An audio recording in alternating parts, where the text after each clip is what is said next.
saan winner ang Monday Night mo. Lunes Best ng Primetime Panalo ng TV5. Tatlo naman ang sugatan dahil sa pamamaril ng isang lasing na lalaki sa Tondo kahapon. Patay naman ang sospek matapos naman manlaban sa mga pulis. Dindo Flora, ikwento mo. Hindi akalain ng pamilya Santos na pista ng Santo Niño mapapatay ang kanilang kaanak na si Dennis. Alas 6 kagabi, sa gitna ng pagdiriwang, bigla raw uminit ang ulo ni Dennis at basta nilang binaril ang kanilang barangay kagawad ni si Emmanuel Jimenez, ang kanilang family driver na si Luisito Marbillo at ang tambay na si Bobby Austria. Galit siya doon sa kagawad niya dahil lagi siya pinauhuli daw. Yung isa naman, yung driver, kaya nagagalit siya ron nung lumayas yung asawa niya. Una, nagpaputok siya warning shot isa, tapos 2 beses sa ulo ni Kagawad Manny. Tapos, nung nagpulasan kami, nagbaril ulit siya. Yung isang kapitbahay namin si Bobby, tinamaan po sa tiyan.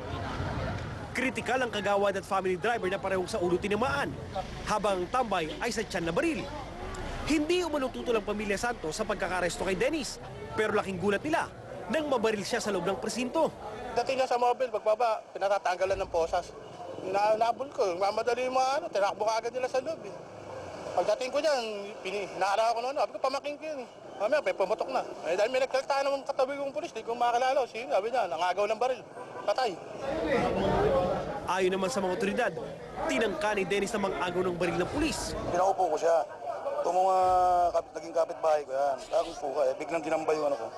Nangagaw yung baril ko. Nahawakan na yung baril kaya anong magagawin nung dalawang nag-escort? Kung hindi, imminent danger dun sa kasama nila, sumagot, kaya nabaril naman. Ayon pa sa pulisya, ilang beses nang nakasuhan ng pamamaril, pananaksak at paggamit ng iligal na droga si Dennis. Para sa pamilya Santos, questionable ang pagkamatay ni Dennis. Plano ngayon ng pamilya na paimbestigahan kung paano nabaril ang kanilang kaanak sa loob mismo ng presinto. Dindo Flora, News 5. Lala na ang bangkay na nakita sa loob ng isang sunog na SUV sa Caloocan kahapon. Siya raw si Levi Dulay. Tunog na cellphone at wallet na nakuha sa kanyang bulsa. Linggo ng madaling araw nang masunog ang Mitsubishi Adventure ni Dulay sa C3 Road, Barangay 28. Base sa investigasyon, posibleng aksidente talaga nangyari.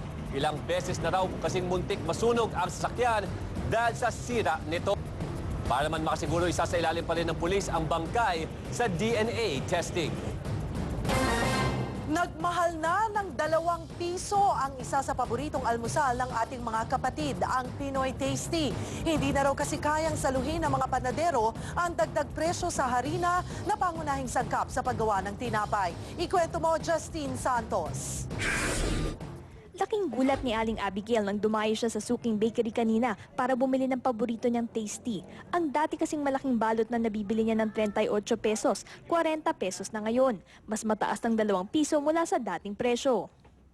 Siyempre, nabigla. Tinignan ko yung budget ko. Medyo kulang sa malaki, kaya malit mo na yung binili kahapon.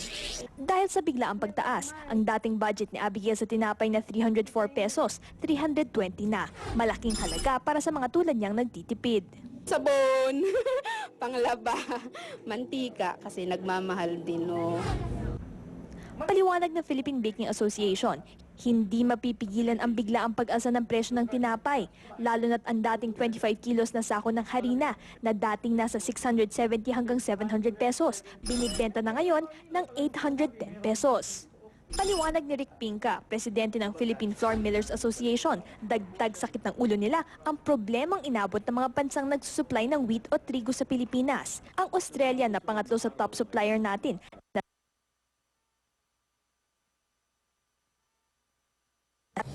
frost o matinding tagyelo. Solusyon ngayon ng Malacanang, tanggalan ng taripang pinapataw sa imported na trigo. Pero sabi ng mga flour miller, maliit lang ang epekto ng 3% mababawas sa presyo ng imported wheat. That will have a very negligible effect on the cost of flour. Pero hanggat hindi pa nasisiguro kung kailan babalik sa normal ang presyo ng tinapay, ang mga tulad ni Abigail, napapabuntong hininga na lang habang dumudukot ng dagdag na barya pambayad sa panaderya. Justine Santos, News 5.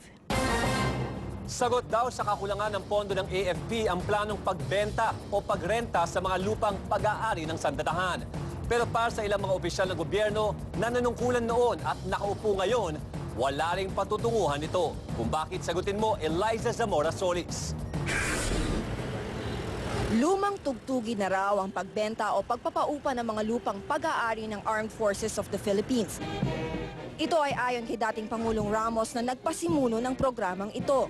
Masyadong nabawasan na yung ating military and police camps. Looking at the initial sales of Fort Bonifacio and Villamor Air Base.